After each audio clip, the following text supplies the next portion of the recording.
Hello दोस्तों, मैं आपका बहुत बहुत स्वागत करता हूं आपके अपने channel Indian institute of stock market पर।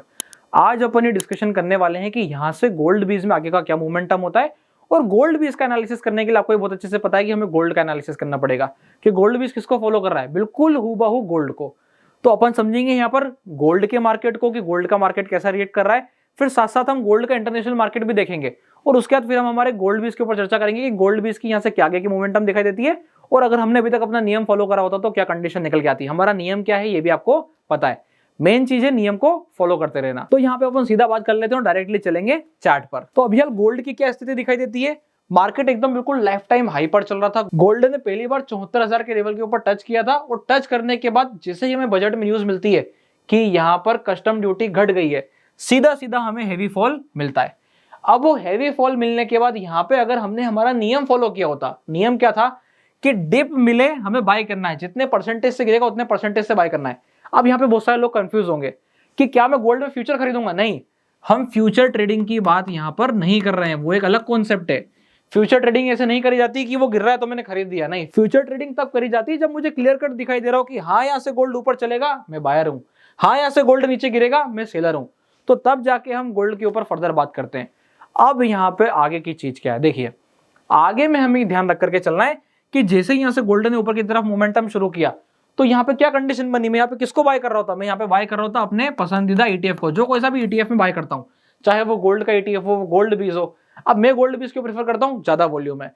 तो यहाँ पे जितने भी लोगों को डाउट था कि ईटीएफ फंस जाएगा तो ईटीएफ नहीं निकलेगा, तो देखिए अगर आपके ईटीएफ में अधिक वॉल्यूम है आप वही ईटीएफ बाय करें जिनका वॉल्यूम डेली का कम से कम दिन का 5 से 7 लाख पार करता हो, तो ऑटोमेटिकली जो है आपका कभी भी दिक्कत नहीं आएगा। हाँ, अगर आप पोजीशन ही 1-1 करोड़ 2-2 करोड़ क्वांटिटी की बनाते हैं, 2-2 करोड़ क्वांटिटी की, तो अलग बात है, मैं आप लोगों का नहीं बोलता। पर जो हमारे व्यूअर्स हैं, जो मैं मान के चलता हूं कि जो 10 लाख 20 लाख 50 लाख इवन 1 शेयर का भी खरीदेंगे तो उनको कभी भी दिक्कत नहीं आएगी। अब आगे की तरफ बात करते हैं।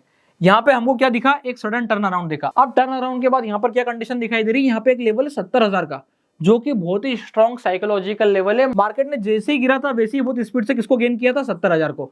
एक टेस्ट किया और टेस्ट करने के बाद वापस से जब से 70,000 गेन किया दोबारा उसके नीचे नहीं निकला है। तो एक चीज यहाँ पे बिल्कुल क्लियर कट समझ में आती है कि 70,000 एक स्ट्रॉन्ग सपोर्ट है। अगर प्राइस 70,000 के नीचे निकलती नजर आती है तो आप समझिएगा यहाँ पे फिर से दिक्कत है और हमें अब की बार गोल्ड 68 और 66 के बीच में मिलेगा, जहां पर जाकर के हम इस वाली जगह पे स्विंग वाली अपॉर्चुनिटी देखेंगे। उसके पहले हमें परेशान होने की जरूरत नहीं है, हम अपना आराम से जो है बाइंग, जो रूल वाला बाइंग है वो करते चलेंगे कि गिरा हमने 1% के नियम के हिसाब से कितना गिरा, तो बोले 5% गिरा तो 5% के हिसाब से कितनी बाइंग होती वो बाइंग करी। ऐसे कर करके जब हम धीमे धीमे बाइंग करेंगे तो हम देखेंगे कि हमारी यहाँ पे ग्रोथ होगी। तो टेंशन लेने वाली जरूरत नहीं है, हम गोल्ड खरीद रहे हैं, गोल्ड में हमें ऑलरेडी पता है कि सेफ्टी किस पर्सपेक्टिव में आती है। बात यह आ जाती है कि अब हमारे पास कितना पैसा है। तो देखिए हमारे पास अगर कम पैसे हैं, कम रुपए हैं और मुझे उससे फिर भी गोल्ड खरीदना है, तो उसके लिए मैंने आपको क्या बताया था कि आपको इसको बिल्कुल भूल जाना है, आपको इसको बिल्कुल भूल जाना है और कहां जाना है, गोल्ड बीज पर।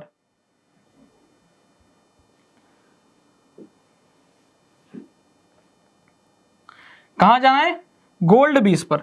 अब मैं किस पे आ गया हूं, यहां पर गोल्ड बीज पर आ गया हूं। अब कंडीशन देखिए, हूबहू ग्राफ रेप्लिकेट हो गया, बोले हाँ हो गया।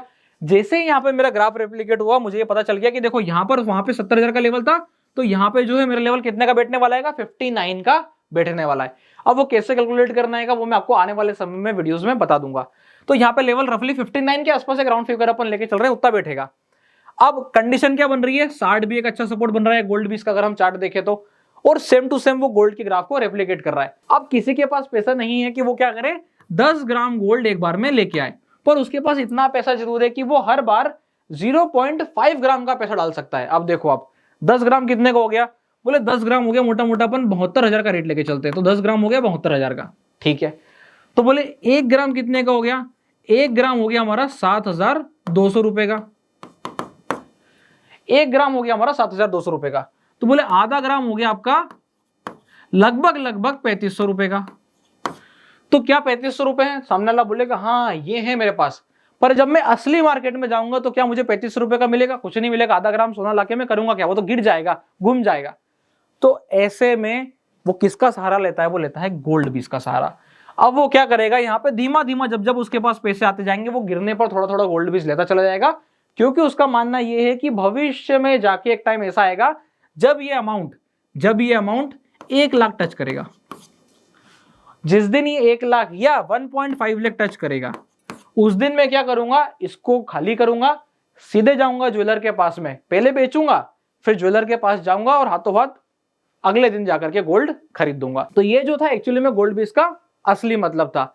अब लोग बाग इसको कनेक्ट करते हैं कि अरे मैंने गोल्ड बीज ले लिया है, अभी तो चल नहीं रहा है, तो गिर गया है, यहाँ पे मेरे को अपॉर्चुनिटी। देखिए, अगर आपने ट्रेडिंग पर्सपेक्टिव से लिया है तो अलग कॉन्सेप्ट है। ट्रेडिंग पर्सपेक्टिव में क्या हो गया कि प्राइस गिरी, हमने स्विंग के लिए खरीदा। अब किसी ने अगर गोल्ड बीज यहाँ खरीदा है और उसने अगर यहाँ पे सपोज 1 लाख का खरीद दिया है, अब वो बोल रहा है कि मेरे को तो नुकसान आ रहा है, तो मैं बताऊंगा कि उसको ट्रेडिंग करने के लिए लिया था तो फिर वो गलत है। और अगर वो हमारे नियम से चलता तो उसने कभी भी यहाँ पे तो खरीदा ही नहीं होता, कभी नहीं खरीदा होता। उसकी बाइंग जो भी आती वो या तो इस जगह की आई होती, जब यहाँ पे लाल कैंडल बन रहे होते, या तो इस जगह की बाइंग आई होती, और अगर उसने पहली बार भी देखा होता तो उसने इस वाले कैंडल पे जाके खरीदा होता। ये जो कैंडल आपको दिखाई दे रहा है, इस वाले कैंडल पे उसने पहली बार खरीदी करी होती। तो ये वाले सिनेरियो को अपन ध्यान रख करके चल रहे हैं।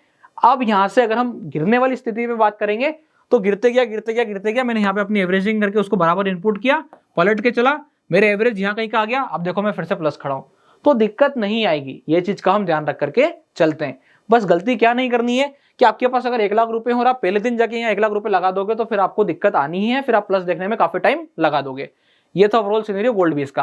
अब एक बार फटाफट से अपन इंटरनेशनल मार्केट को भी ट्रैक कर दें कि गोल्ड की असली में इंटरनेशनल में स्थिति चल क्या रही है। अब यहाँ पे मैंने इंटरनेशनल गोल्ड लगा दिया है। जैसे ही मैंने इंटरनेशनल गोल्ड लगाया, आपको कंडीशन दिखाई देगी कि यहाँ तो कुछ गिरा ही नहीं। जी हाँ, बिल्कुल, क्यों गिरेगा? कस्टम ड्यूटी इंडिया में कम करी है, इंटरनेशनल गोल्ड पे थोड़ी ना कुछ कमी हुई है। तो इसलिए गोल्ड कंटिन्यूअसली बुलिश मूव कर रहा है और वो अभी भी ऊपर की तरफ जा रहा है। बोले कहां पहुंच गया है? एक इंपॉर्टेंट लेवल 2500 के आसपास गोल्ड खड़ा हुआ है। तो 2500 को क्या कर रहा है? बोले सस्टेन कर रहा है। 2500 के नीचे निकलता है घूम के ऊपर, 2500 के नीचे निकलता है घूम के ऊपर। इसका मतलब 2500 तो अच्छा सपोर्ट है ही, साथ साथ में 2480 का टेक्निकल सपोर्ट भी अपनी जगह बना हुआ है। अब यहां से गोल्ड किसकी तैयारी कर रहा है? बोले ब्रेकआउट की। वो ब्रेकआउट की तैयारी कर रहा है और ब्रेकआउट हुआ तो कहां जाकर ठहरेगा? अगले राउंड फिगर या तो 2550 या फिर 2600, इसके बीच में जाके कहीं गोल्ड स्थिति लेने वाला है। तो ओवरऑल स्थिति हमको अपने इंडियन मार्केट पे भी ये दिखाई दे रही है, इंटरनेशनल गोल्ड पे भी ये दिखाई दे रही है। तो बोले गोल्ड बेयरिश कब होगा? देखिए, कमोडिटी का एक नियम होता है, अगर ये नहीं चल रही है तो ये अगले 5 साल नहीं चलेगी, पर जब ये चलना शुरू हो जाती है तो ये बड़े बड़े लोगों को ट्रैप कर लेती है। बड़े बड़े लोगों जो गोल्ड को शॉर्ट करते हैं, जो गोल्ड के विक्रेता होते हैं, उन्हें ऐसा लगता है कि बहुत गोल्ड बढ़ गया है तो क्यों ना यहाँ से शॉर्ट कर दिया जाए। और उन लोगों को जब भी ट्रैप करता है तो अगले 2-3 साल तक लगातार ट्रैप करता है।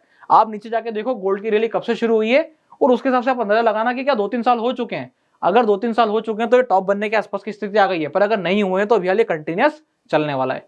तो ये चीज का अपने को ध्यान रख करके वर्किंग करना है। ये था ओवरऑल सिनेरियो गोल्ड का एनालिसिस, जिसमें मैंने गोल्ड का ब्रॉडर एनालिसिस भी करके आपको बताया, शॉर्टर एनालिसिस बताया, और साथ साथ हमने गोल्ड बीज की महत्वता को भी समझा। अगर वीडियो अच्छी लगी हो तो वीडियो को लाइक कीजिएगा, चैनल को सब्सक्राइब कीजिएगा।